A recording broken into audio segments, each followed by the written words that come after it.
Hi, I'm Peter J. Ray. I wanted to talk today about my experience with depression, my struggle with depression, and my recovery from depression in the hope that it might help someone or some people. I started becoming depressed when I was 12 years old in 1972, starting junior high. Um, my mother had had depression. I think she had it, and that may have been a factor. I developed bad posture as a boy. I know that was a factor. I watched way too much TV, and I know that really hurt me. My older sister had died in the year before. She was 16. It was very sudden and tragic, and probably could have been prevented.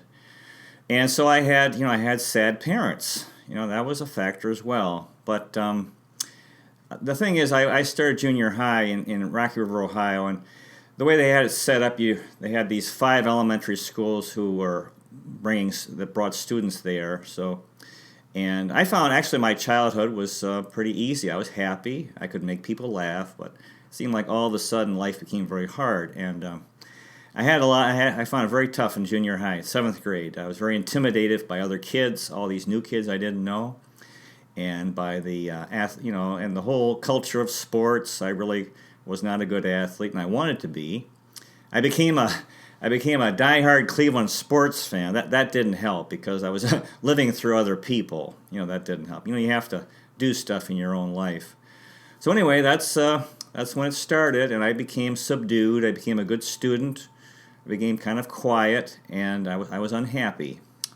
But I had friends. It wasn't really that bad, but I was definitely, I would say, depressed and sort of overwhelmed with life and the challenges of schoolwork, the expectations to get good grades, and the kids in school. In class I was pretty quiet. I was scared of other kids who were pretty aggressive and physically strong, and there's some bullies, that type of thing.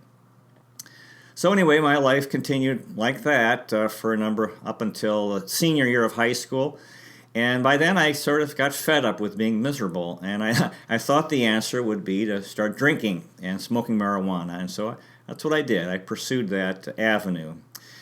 And at the beginning it seemed to make things better, although, it was, it was making things worse. By the time I finished college, I was really in bad shape.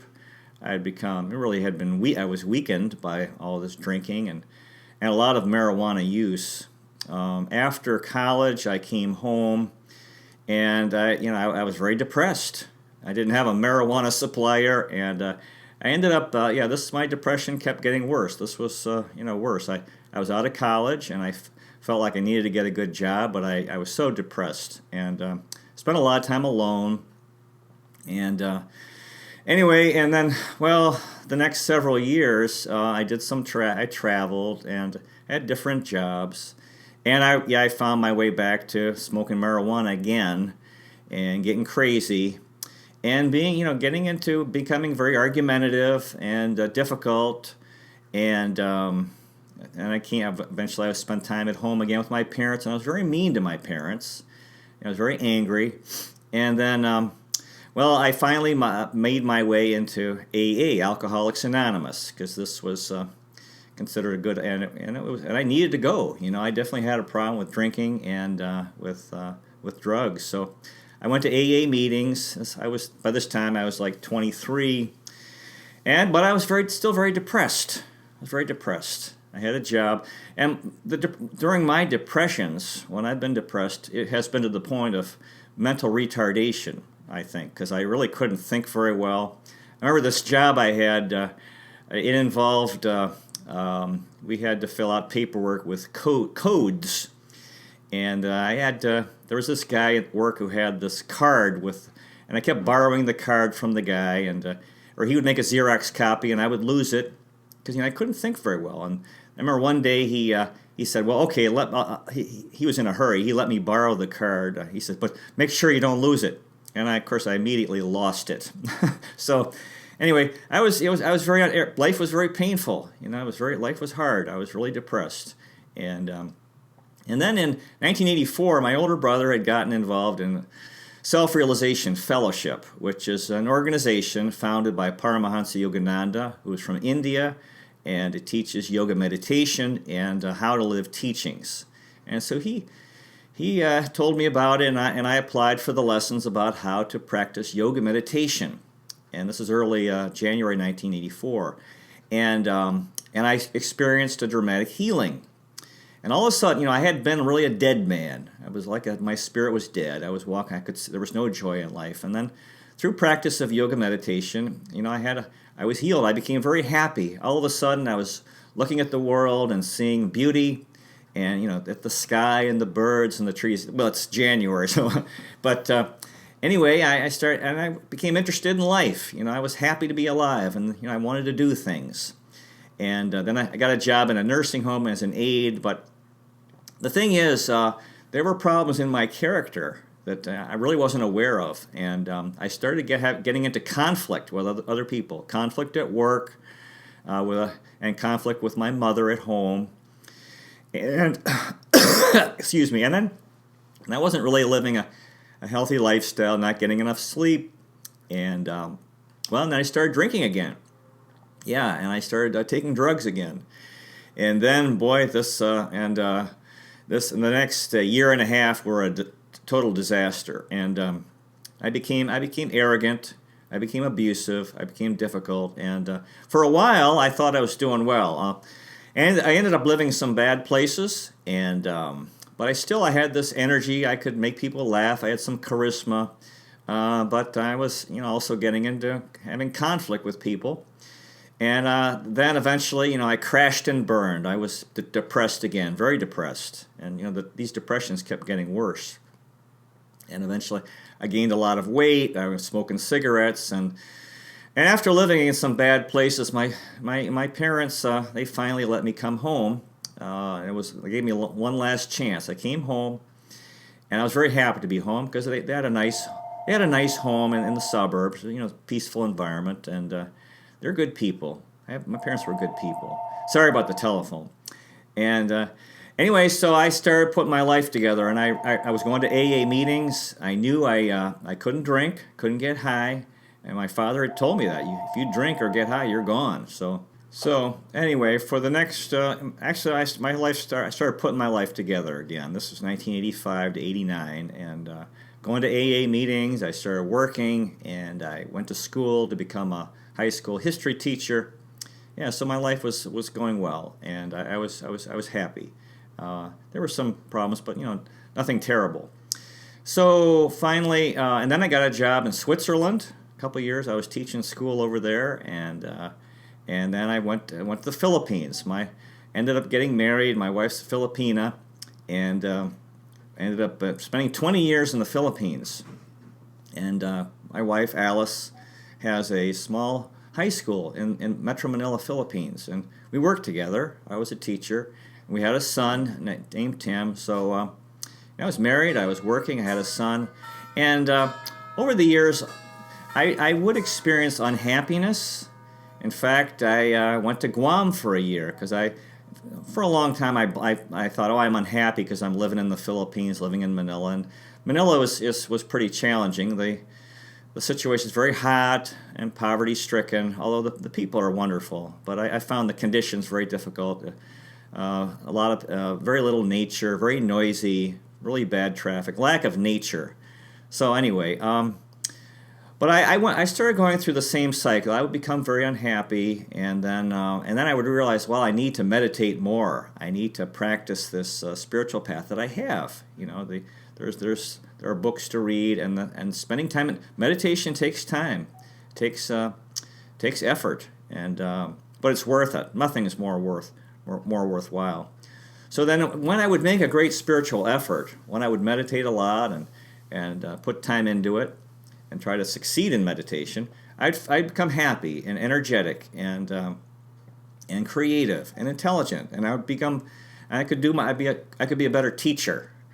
And then, but then the thing is, I would tend to get carried away with work or with interests and neglect meditation, and neglect my spiritual path. And then eventually I'd become depressed again, and this cycle would repeat different times.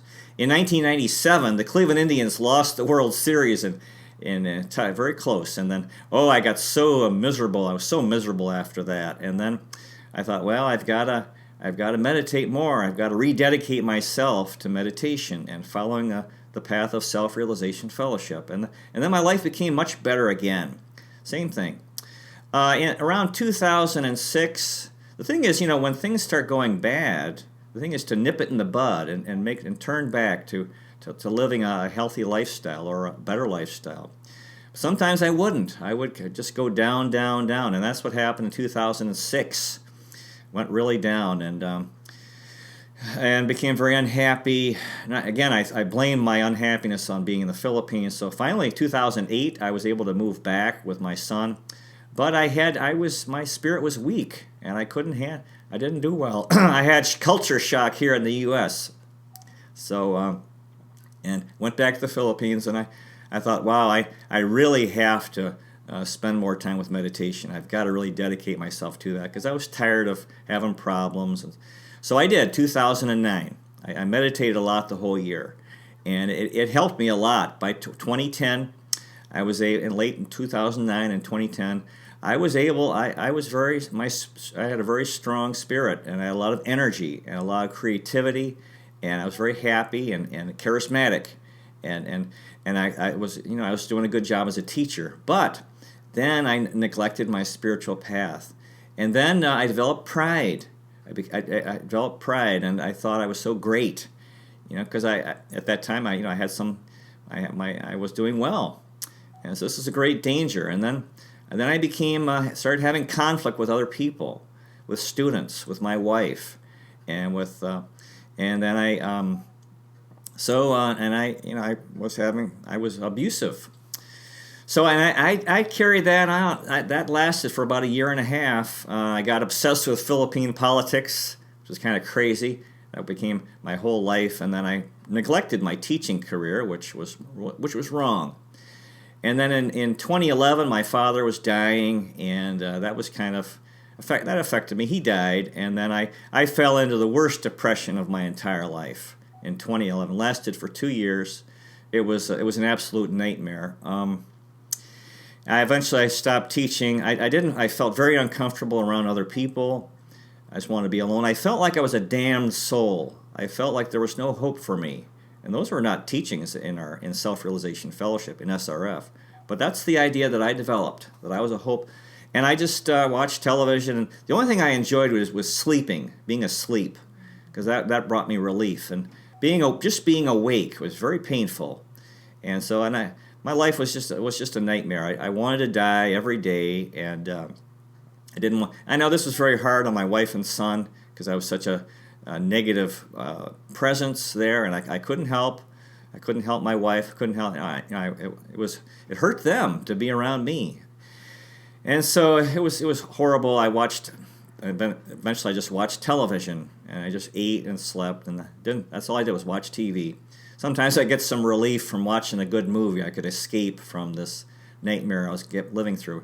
I didn't go out. I got so sick of being inside the house, and I hated my life. It was a nightmare, And so finally, I remember one day this, I guess from my teachings and spiritual teachings, one day this thought came to me, and I prayed. I prayed to God. I said, God, you're God. You can do anything. You can heal me. And then about a day or so later, the thought came in my mind, why don't I hadn't been meditating. I had given it up. I thought I had tried, and I thought I had stopped because I thought I was hopeless. So I thought to myself, I wasn't doing anything. I was idle all day long, and so I thought I have this time. So why don't I start meditating again and meditate on and off all day long, the whole day, just with a lot of breaks. I couldn't meditate for very long, but with many, just meditate for 5 minutes or whatever, and then take a break, and then again. And I did that for about a week. And after a week, one day I thought to myself, I was so sick of being indoors, of having a ceiling over my head, and never, it's wonderful being outside with the sky, and the vast sky and so forth. So I wanted to go out, but I didn't want to see people. So I thought to myself, I'll go out at 4 a.m, just take a walk. And so that's what I did. I went out at 4 in the morning. The thing is, I knew a lot of people there. I knew a lot of poor people on Wilson Street in San Juan. I knew a lot of beggars. I knew a lot of security guards and guys who would help park cars in this restaurant district. And so, although I did avoid most of them, but I ended up, I went over to Green Hills West subdivision, and a couple of security guards saw me and they recognized me and said, "Oh, Mr. Peter," and they called to me, and I talked with them for a bit. And then the experience was positive. I had a nice time talking with them. And I thought, my God, I'm healed. Unbelievable. And I was healed after a week of yoga meditation, on and off all day. And then, so that was 2013. I started teaching again, did a good job, and then I was supposed to help take care of my mother, who was at the end of her life. So I flew here to Rocky River, Ohio, took care of my mother for the last year of her life, and we had a wonderful time together. We'd had such a difficult relationship, my mother and I, but she was very receptive to me when I finally came. You know, she had been through a lot. She'd lost my father, she'd lost her home, and we had a wonderful time, and I felt like I did a good job taking care of her, and then she died. And so that's been about 4 years ago. Since then, I've been doing well. I've spent a lot of time researching American presidents. I went to school to get my teaching license renewed. I was not able to get a teaching job, but I did work as a substitute teacher for a time. I worked in a nursing home as an aide, very profound experience working with the elderly. Although I'm 57, I found the job extremely difficult. I'm still trying to figure out what I'm going to do. My son is here now. He came from the Philippines, and we're making these YouTube videos, and we'll see what happens. But anyway, the thing is about depression is I think depression really is almost everybody is going to face depression in their life. And if it doesn't happen when they're young or in their middle age, it'll come if they live to old age. And because you see people in nursing homes, what they're going through is really, really hard. You know, they've lost their spouse, they've lost their home, and they've lost they can't do all the things they wanted to do. They can't go out there. They have a lot of physical pain, and very often they're not treated well by some of the aides, and they're lonely, and they're scared. You know, they don't know what's going to happen, and so I think, well, most of them develop depression. And the thing in life, we don't know what's going to happen in life. We don't know when I was a boy, my sister died. I saw what happened, and how suddenly, you know, our happiness can be taken away. My parents, the devastation they went through. So we don't know what's going to happen in life. That's why depression can happen to anyone at any time.